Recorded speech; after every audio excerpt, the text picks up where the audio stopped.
E vamos então dar prosseguimento aqui aos nossos estudos, que o pastor já iniciou no mês de fevereiro, nos trazendo a doutrina da palavra de Deus. Hoje nós veremos aqui a doutrina de Deus, chamada também de teontologia, e nós vamos ver algumas palavras para alguns tão estranhas quanto teontologia, mas nós vamos passar por essas palavras, né? E através, então, da teontologia, nós queremos conhecer Deus. E só podemos conhecer Deus, como foi dito aqui, através da sua revelação. Antes nós vamos orar. Pai de amor, nós somos gratos a Ti pela Tua palavra revelada a nós, porque o Senhor se revela a nós. Nós Te agradecemos por cada irmão que o Senhor tem trazido até este lugar e que o Senhor fale aos nossos corações através deste estudo, através da Tua palavra, na qual leremos porções aqui, que através do Teu Espírito o Senhor nos fale e o Senhor nos leve cada vez mais perto de Ti. É a nossa oração que fazemos em nome de Teu Filho Jesus. Amém. Muito bem. E antes de começarmos, propriamente dito, no próximo slide, nós temos um versículo que eu quero ler com todos os irmãos. Então, leamos todos juntos. Porque a palavra de Deus é viva e eficaz, mais cortante que qualquer espada de 2 gumes, penetra até o ponto de dividir alma e espírito, juntas e medulas, e é capaz de perceber os pensamentos e intenções do coração. Há todo um contexto neste verso, mas como é muito comum quando nos referimos a esse verso, quero me ater às palavras dele e especialmente às palavras que nós destacamos aqui. Nós que temos já uma cultura cristã, uma cultura bíblica, corremos o risco de nos acostumarmos com certas coisas e de não percebermos o valor que certas coisas têm. Falamos por um mês aqui da palavra de Deus e devemos lembrar que esta palavra, a palavra de Deus, é viva e eficaz. Perceba o valor que isso tem. Ao lermos a palavra de Deus, não estamos lendo qualquer coisa. Estamos lendo a palavra de Deus. E ela é viva, porque Deus é vivo. Ela é eficaz, porque Deus é eficaz. A palavra de Deus nos revela Deus. E quando lemos a palavra de Deus, Deus está nos falando. Estamos ouvindo a voz de Deus. E neste pensamento, então, na transição da matéria anterior para esta, crermos que a Bíblia é a palavra de Deus, que é viva, eficaz, penetrante e tudo mais que é dito neste verso e em tantos versos da palavra de Deus já colocados aqui. Sigamos então para o próximo slide em que nós teremos os itens. Aqui temos o esquema do que nós veremos durante este mês. Veremos as definições de teologia e teontologia, veremos transcendência e imanência, a trindade, os atributos de Deus, as obras de Deus, o governo de Deus, veremos a paternidade de Deus e então aplicaremos tudo isso à nossa realidade. Esses são os itens então que nós pretendemos percorrer aqui durante este mês de março. E hoje especificamente, próximo slide, nós vamos falar sobre os itens 1 e 2, em que nós queremos, então, saber o que é teologia, o que é teontologia, o que é transcendência e imanência, ou como Deus interage com a sua criação. E então, nós vamos percorrer estes termos aqui hoje. Indo já para o próximo slide, nós teremos o primeiro item, em que nós queremos dizer o que é teologia. Podemos já colocar a definição aí. Nós temos, então, olhando a palavra teologia, o termo teologia, nós temos que os termos teo e logia. E em logia, eu me reporto aqui ao teólogo R.C. Sproul, em que ele coloca que logia pode ser palavra, ideia ou lógica. E então, diz ele, biologia seria o estudo da lógica da vida, antropologia, a lógica sobre os seres humanos, e teologia, a lógica sobre Deus. Estamos mais habituados a ver logia como ciência ou estudo, e então teríamos a lógica sobre Deus ou o estudo de Deus. E teologia é comumente usada para tudo aquilo que Deus nos revelou em sua palavra e nós nos colocamos a estudar. Podemos usar, então, este termo para falarmos do estudo de Cristo, cristologia, do Espírito Santo, pneumatologia do pecado, a martiologia das coisas futuras, escatologia. E tudo isso está, então, dentro do conceito de teologia. E, por enquanto, vamos ficar aqui com a definição do termo. Vamos seguir, então, para o próximo item, em que nós vamos falar sobre teologia sistemática. A teologia sistemática busca responder à pergunta: o que é que a Bíblia toda nos diz sobre determinado tópico, sobre determinado assunto? Queremos, então, estudar algo e procuramos na Bíblia tudo o que a Bíblia diz sobre aquilo. Significa examinar a Bíblia para encontrar todos os versículos, todos os trechos que correspondem a um determinado tópico de estudo. E então, juntamos tudo isso para que possamos entender o que Deus quer que creiamos sobre este tópico. Sistemática significa cuidadosamente organizada por tópicos. Então, é diferente de algo aleatório, desorganizado. E mesmo que nós não escrevamos uma teologia sistemática, ou mesmo que não nos consideremos teólogos, ainda assim nós seremos teólogos e faremos teologia sistemática de certa forma. Todos nós temos crenças sobre quem Deus é, quem é Jesus, o que é a salvação, como devemos viver. E todos fazemos uma síntese de todas essas coisas que nós cremos, de todas essas crenças que nós temos.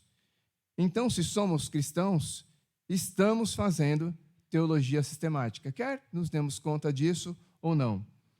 Aliás, esse conceito é título de um livro do mesmo teólogo, do R.C. Sproul, Somos Todos Teólogos, que eu sempre recomendo, né? Uma excelente introdução à teologia. Então, se nós somos cristãos, estamos fazendo isso, mesmo que não nos demos conta. Mas pode ser que a nossa teologia não esteja muito bem organizada. Pode ser que não leve em conta todos os versículos que nos permitam ter um quadro abrangente e conclusivo sobre aquele tópico. Não a totalidade daquele tópico. Então, é importante que, ao fazer teologia, nos cerquemos de todos os trechos que dizem respeito a determinado tópico para fazermos, então, essa teologia sistemática. Teologia, podemos dizer que é uma ciência, pois, pela revelação divina, temos conhecimento real de Deus. Somente quando entendemos o caráter de Deus, podemos entender todas as outras doutrinas corretamente. Nós estamos aqui num caminho. Primeiro, devemos crer que a Bíblia é a palavra de Deus.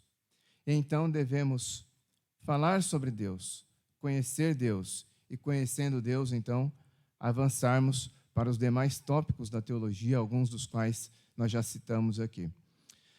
Alguns negam que Deus pode ser conhecido.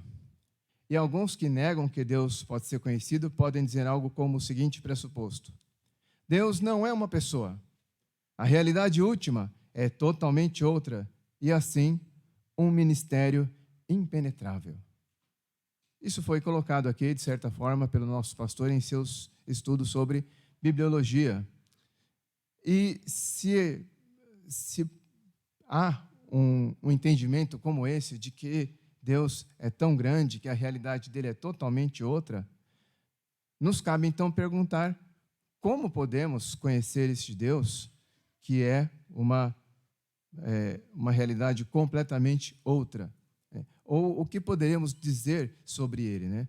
Qualquer coisa que possamos saber sobre Deus nos leva ao próximo item aqui, que nós vamos colocar aqui, que é o princípio da acomodação, a acomodação misericordiosa de Deus à nossa capacidade. Se Deus é incompreensível, ou se Deus é incognoscível, como poderíamos dizer, né? Deus, é possível conhecer Deus, Deus é conhecível, mas se Ele é grandioso, eterno, totalmente outro, a ideia de não conhecê-lo realmente é muito justificável e podemos dizer até correta. Então, como estudá-lo? O fato de Deus ser incompreensível não significa que não podemos saber nada a respeito de Deus, mas que o nosso conhecimento de Deus sempre será limitado. Limitado à capacidade com a qual o próprio Deus nos criou. Então, temos aí a definição sobre a acomodação de Deus, né? Como simples palavras podem fazer justiça à majestade de Deus? A resposta, então, é este princípio da acomodação, também chamado por alguns de condescendência, no sentido de Deus descer ao nosso nível. Então, Deus condescende, Ele desce ao nosso nível, em sua graça e misericórdia. Ele usa a linguagem imperfeita para nosso benefício, em nossos termos e em nossa linguagem, como um pai ou uma babá falaria com um bebê. Nós temos bebês maravilhosos aqui na nossa igreja, né?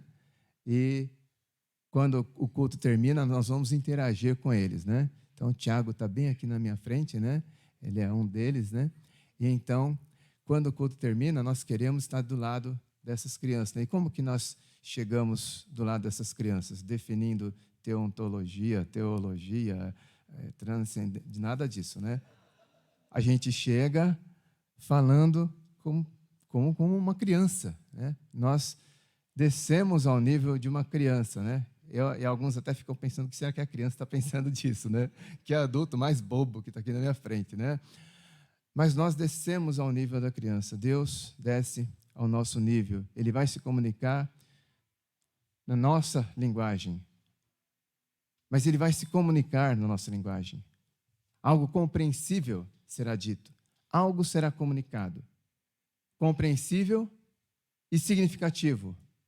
Importante, porque é Deus quem está falando. Então, a acomodação é ajustar-se ou adaptar-se para suprir as necessidades de uma situação.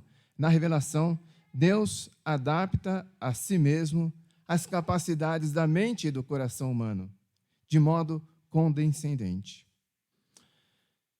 Nós lemos em João 4,24 que Deus é Espírito, mas na Escritura Deus é frequentemente representado como se Ele possuísse olhos, mãos, pés, boca. Dê mais um toque aí que nós vamos ver uma Bíblia. Então vamos na Bíblia aí e vamos ver alguns versículos aqui em que isso é dito, né? Êxodo 7,5: os egípcios saberão que eu sou o Senhor quando eu estender a minha mão sobre o Egito e tirar os israelitas do meio deles. Número 6, versos 25 e 26: o Senhor faça resplandecer o seu rosto sobre ti, tenha misericórdia de ti. O Senhor levante sobre ti o seu rosto e te dê paz. Salmo 33, verso 6: os céus foram feitos pela palavra do Senhor e todo o exército deles pelo sopro da sua boca. E ficamos então perguntando, Deus tem mão, rosto, boca?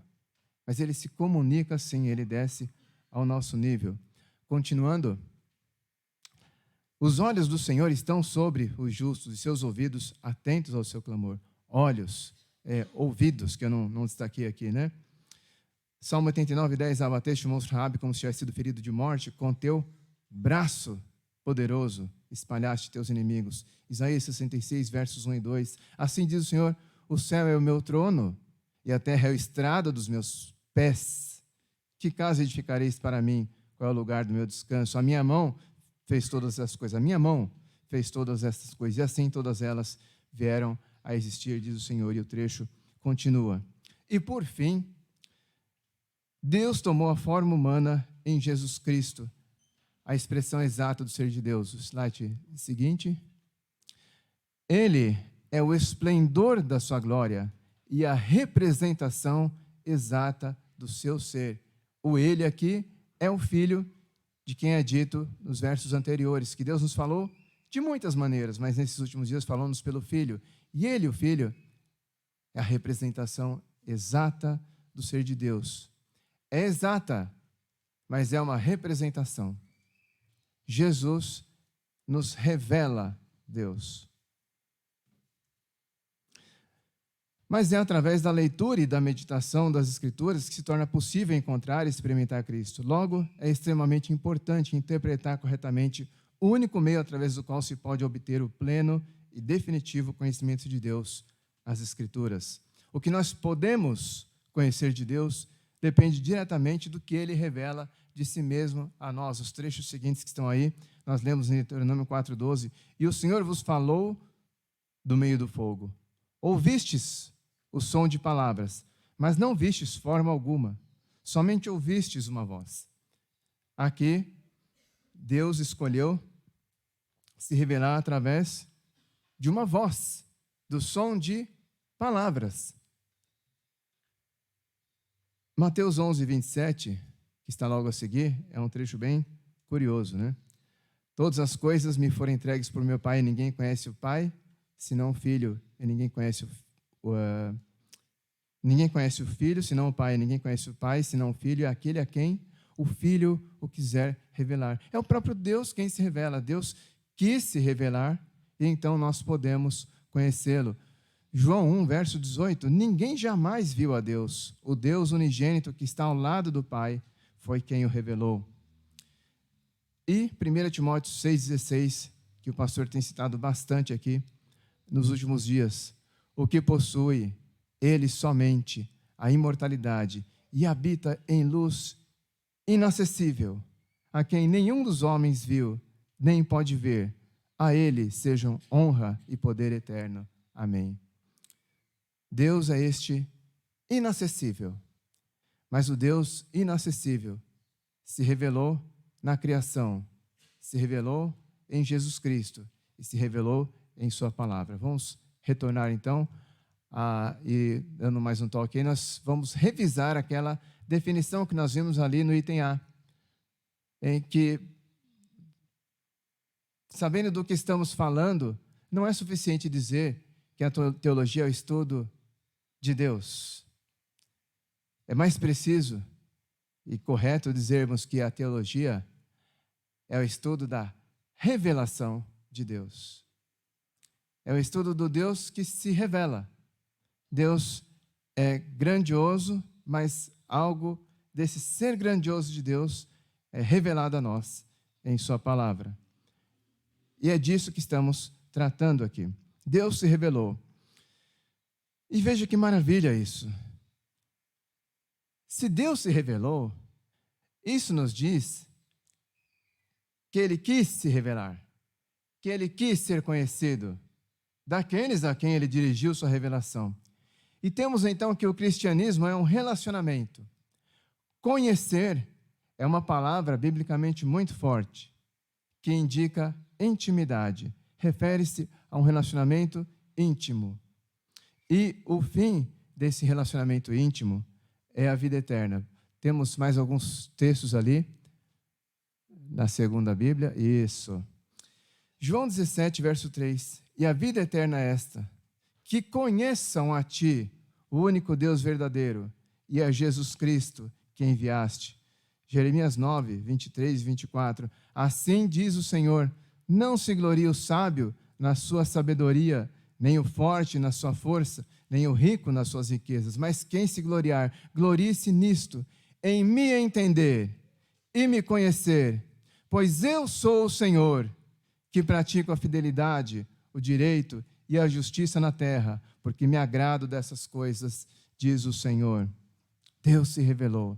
Deus quer ser conhecido. Deus quer um relacionamento com aqueles a quem Ele se revelou.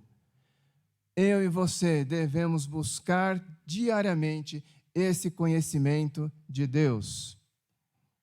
Seguindo para o próximo item, Sproul também nos coloca 3 maneiras de descrever a Deus. A via da negação, dizendo o que Deus não é. Deus é infinito, ou seja, Ele é não finito.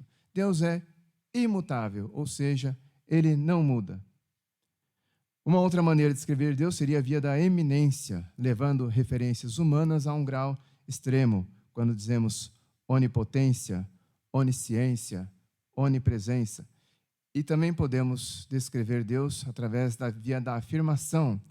Atribuímos características específicas sobre o caráter de Deus que afirmamos serem verdadeiras, como Deus é um, Deus é santo, Deus é soberano, e um pouco disso nós veremos quando nós estudarmos os atributos de Deus. E vamos seguir então para o próximo item, em que nós queremos definir teontologia. O que é teontologia? O ser totalmente outro, ou transcendente, como veremos mais adiante, ele é pessoal ou é impessoal? Que tipo de ente ele é? As respostas a essas perguntas trarão respostas para outras áreas de pensamento. E temos então aqui a composição da palavra. Temos aí que theo é Deus, ontos é ser, e logia é estudo ou conhecimento. Então temos que teontologia nada mais seria do que o estudo do ser de Deus. Teontologia é o estudo do ser de Deus, também chamada de teologia própria ou propriamente dita. Engloba algumas questões como a existência de determinadas entidades, ontologia, que é o estudo do ser, E aqui o interesse é no ser de Deus. E então temos aqui a definição da doutrina de Deus ou teologia própria, o estudo do ser de Deus em sua relação trinitária, veremos na semana que vem, na eternidade e na história, os atributos de Deus, as obras de Deus na criação e na providência. E estudamos também aqui a paternidade de Deus, que também veremos no nosso último item, no último domingo. E veremos agora, então, o próximo item que vai tratar que Deus é transcendente. E antes de tratarmos a transcendência propriamente dita, vamos para um versículo super conhecido, Gênesis 1, verso 1, em que é dito, no princípio, Deus criou os céus e a terra. O autor deste verso não se dá o menor trabalho de provar a existência de Deus. Ele declara categoricamente que alguém chamado Deus trouxe todas as coisas à existência. É um pressuposto além de qualquer dúvida. E a outra afirmação importante aqui. Existe somente um único Deus, Criador de todas as coisas. Ele criou todas as coisas. Há um aspecto de singularidade aqui. Deus existe e Ele é singular, o que também é dito na referência seguinte. Deus é o único Senhor. O povo deve adorar apenas ao único Deus, o Senhor. Ouve, ó Israel, o Senhor nosso Deus é o único Senhor, está lá em Deuteronômio 6, verso 4. Isaías 45, versos 18 a 20. Porque assim diz o Senhor, que criou os céus, o Deus que formou a terra, que a fez e a estabeleceu. Ele não a criou para ser vazia, mas para ser habitada. Eu sou o Senhor, e não há outro. Não falei em segredo desde algum recanto obscuro da terra. Não disse à descendência de Jacó, buscai-me em vão. Eu, o Senhor, proclamo a justiça e anuncio o que é correto. E o trecho prossegue. E há um trecho lá no Evangelho de Marcos, também curioso, em que é dito o seguinte, que aproximou-se dele um dos escribas que ouviram uma discussão e, percebendo que eles haviam respondido bem, perguntou-lhe, qual é o principal de todos os mandamentos? O escriba está fazendo uma provinha aqui com Jesus, Ele está querendo ver se Jesus sabe responder às perguntas dele. Jesus respondeu, o principal é, ouve Israel, o Senhor nosso Deus é o único Senhor. Amarás o Senhor teu Deus de todo o teu coração, de toda a tua alma, de todo o entendimento e de todas as forças. E o segundo é este, amarás o teu próximo como a ti mesmo. Não há outro mandamento maior do que estes. E o escriba lhe disse, muito bem, mestre, é verdade que ele é o único Deus e que além dele não há outro, e que amá-lo de todo o coração, de todo o entendimento e de todas as forças, e amar o próximo como a si mesmo, vale mais do que todos os holocaustos e sacrifícios. Deus é único, Deus é o Senhor, Ele é o único Senhor. E vamos então à nossa afirmação de que Deus é transcendente. Pode avançar mais um aí. Mateus 6, verso 9, onde nós temos o início da oração modelo, é dito lá: portanto, orai deste modo: Pai nosso que estás no céu, santificado seja o teu nome. Devemos observar então que aquele a quem oramos está no céu. Ele é celeste.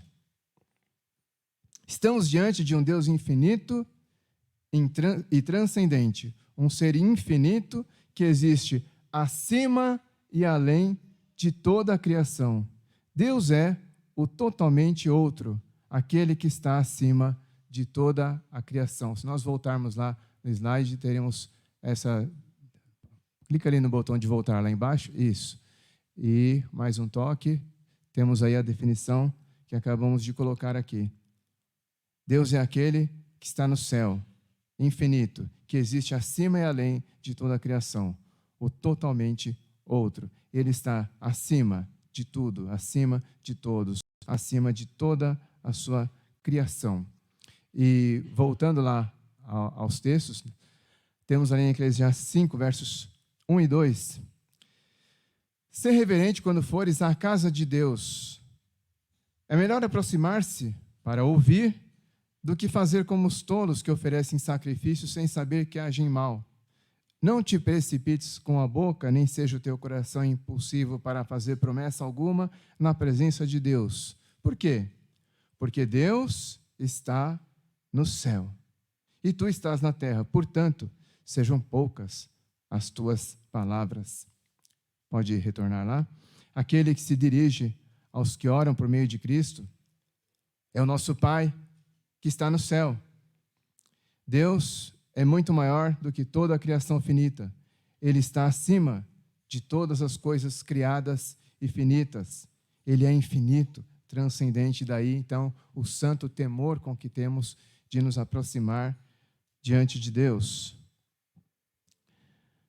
Mas também devemos dizer que Deus é imanente, que é o próximo item que nós temos aí. E se você procurar no dicionário, você pode encontrar 2 significados para imanente, e um deles, um significado relacionado à filosofia, vai nos dizer que é aquilo que permanece no âmbito da experiência possível, agindo na captação da realidade através dos sentidos. Ou seja, o que o dicionário está nos dizendo aqui é que imanente, nesse sentido, é algo relativo aos nossos sentidos, algo que podemos perceber com a visão, com o tato, com o paladar, com o olfato, algo que nós, como humanos, podemos perceber.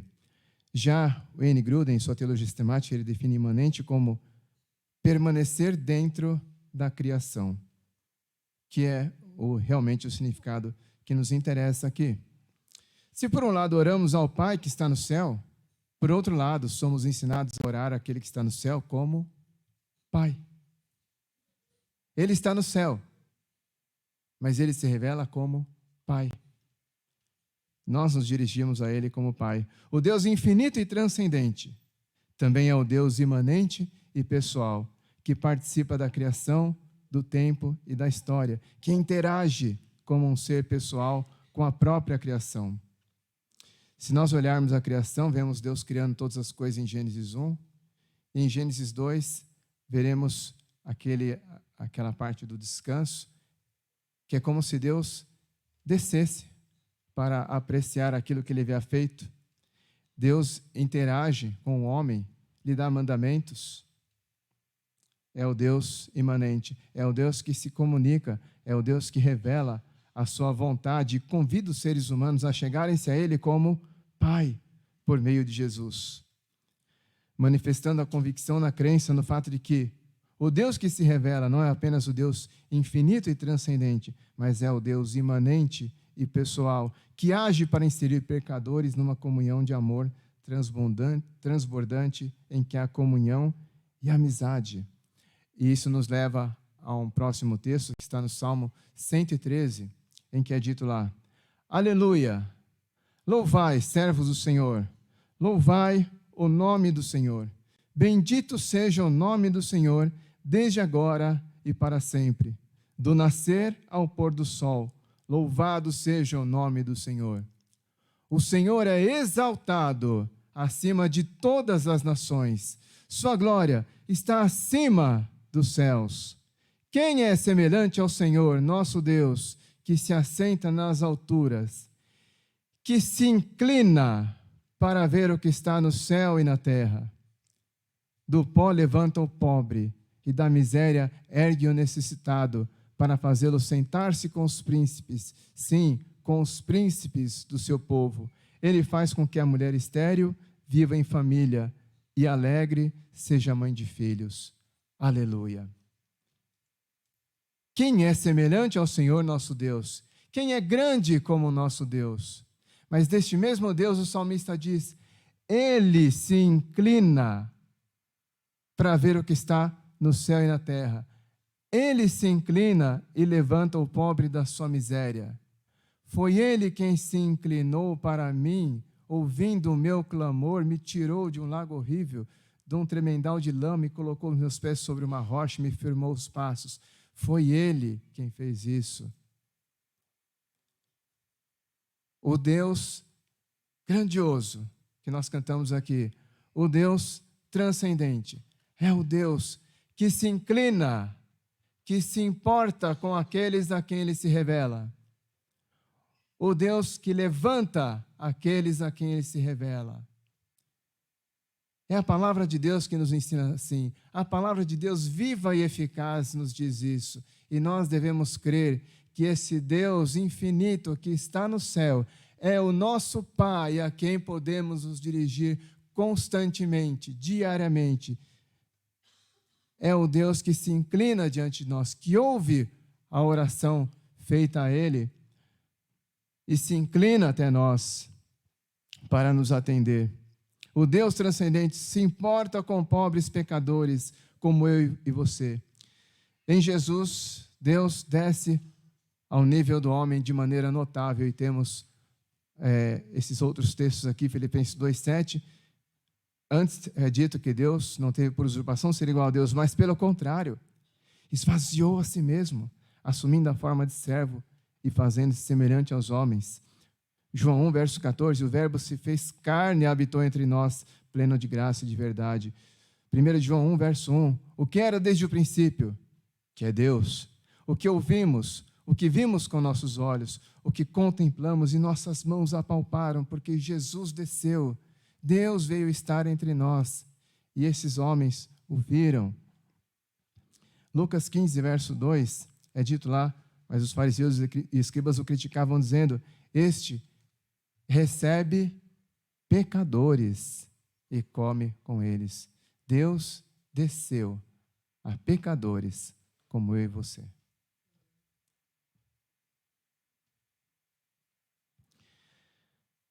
Sobre Jesus também é dito que ele possuía um corpo humano que experimentou algumas coisas como as que nós vamos ver nos próximos textos aqui.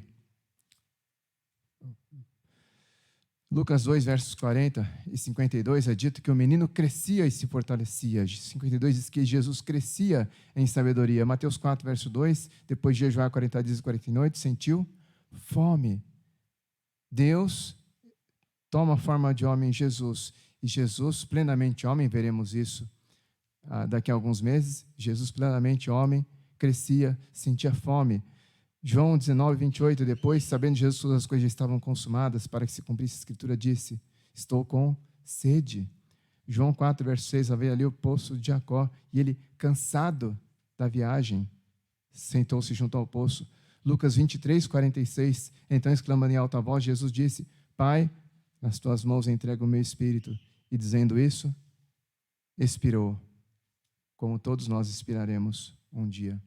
E tudo isso por quê? Hebreus 2,14, portanto, visto que os filhos compartilham de carne e sangue, ele também participou das mesmas coisas, para que pela morte destruísse aquele que tem o poder da morte, isto é, o diabo. Jesus fez isso. Podemos retornar lá para... Deus é imanente. Deus desceu ao nosso nível. Deus fala a nossa linguagem. Deus se revela a nós em sua palavra. Deus desceu até nós em Jesus Cristo. E Ele nos fala. O Deus transcendente desce em Jesus Cristo para vencer a morte e inserir pecadores como nós em uma comunhão de amor com Ele mesmo. Se você sabe, cante comigo. Tu és soberano sobre a terra, sobre os céus tu és Senhor, absoluto. Tudo que existe acontece, tu sabes muito bem. Tu és tremendo, mas apesar dessa glória que tens, tu te importas comigo também. E este amor tão grande eleva-me, amarra-me a ti. Tu és tremendo. Amém. Para finalizar, então, só queremos colocar que Deus, então, nos propõe esse relacionamento com Ele mesmo. Indo já para o próximo slide, vamos retomar aqui. Vimos hoje teologia e teontologia, transcendência e imanência. Eu queria que os irmãos lessem para mim as definições. O que é teologia? Teontologia. Deus é transcendente.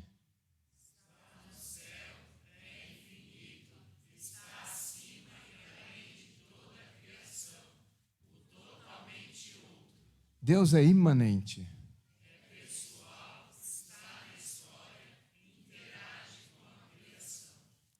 Amém. Este é o nosso Deus.